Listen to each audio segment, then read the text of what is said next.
Assalamualaikum. Pagi ini saya masih dengan black coffee pahit without sugar karena sehat. Silakan Anda kalau yang sudah buat kopi diminum. Saya akan melanjutkan cerita mengenai bagaimana kita harus membangun kekuatan komunikasi di dalam operasi bisnis.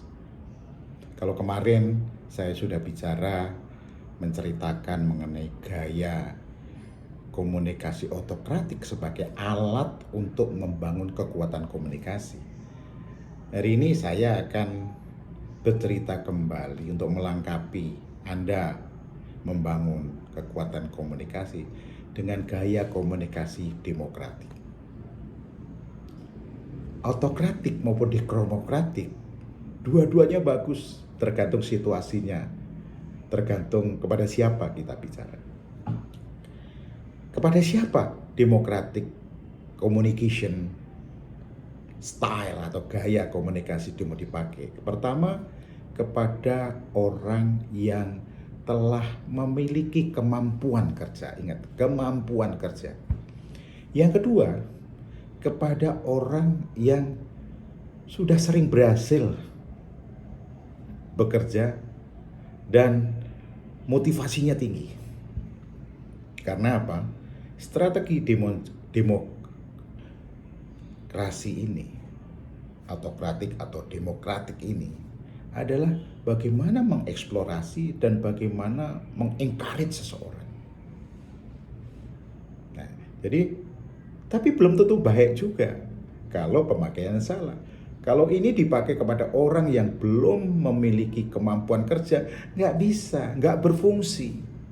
Ini gaya komunikasi demokratik ini akan baik kalau dipakai kepada tadi orang yang telah mempunyai kemampuan kerja, orang yang telah mempunyai motivasi, orang yang telah melakukan kerja dan sering berhasil.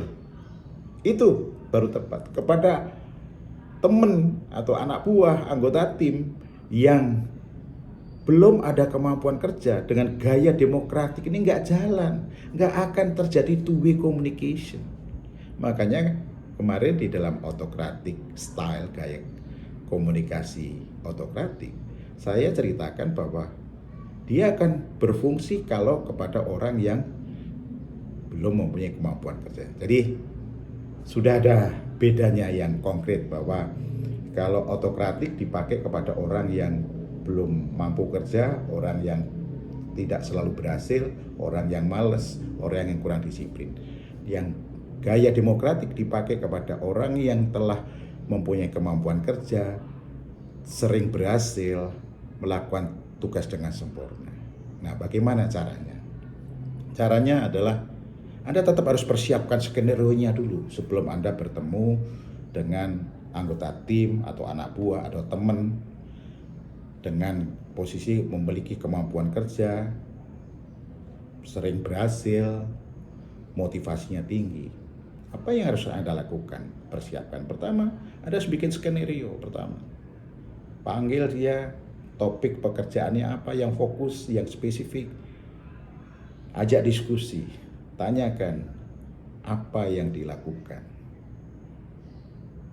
kenapa berhasil dan kenapa tidak berhasil. Dari situ dia akan cerita di mana proses bisnisnya dilakukan dengan baik dan dia akan improvisasi, melakukan strategi-strategi yang menurut dia bagus. Nggak apa-apa, biarin aja. Dengerin, analisalah. Catat mana yang bagus, mana yang kurang bagus. Setelah selesai dia ngomong, Anda coba garis bawahi. Oh, apa yang Anda lakukan yang bagus ini top, hasilnya nyata, teruskan. Saya ingin ngasih masukan yang belum bagus ini. Bagaimana kalau kita lakukan seperti ini, seperti ini.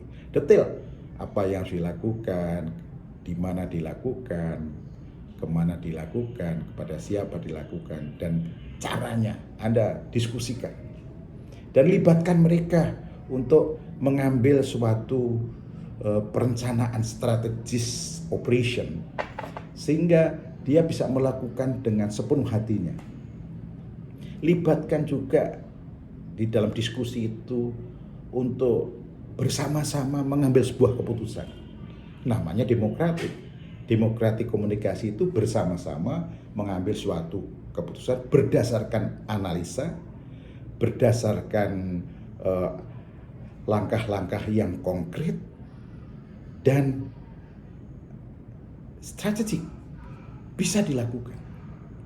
Sehingga apa yang akan dilakukan oleh anak buah Anda itu menjadi luas cara pandangnya.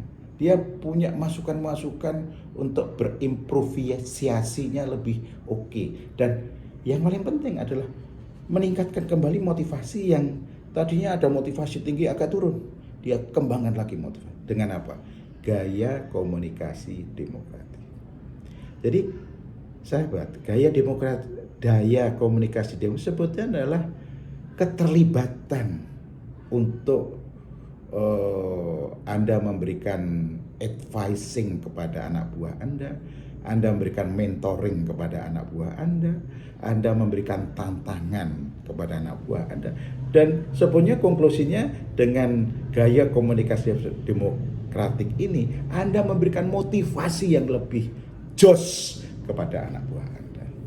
Mudah-mudahan pagi ini apa yang saya ceritakan bisa sedikit menginspirasi, menambah wacana Anda agar Anda bisa melakukan dan strategi komunikasi dengan membangun kekuatan komunikasi di dalam operasi bisnis dengan strategi autokratik dan demokratik.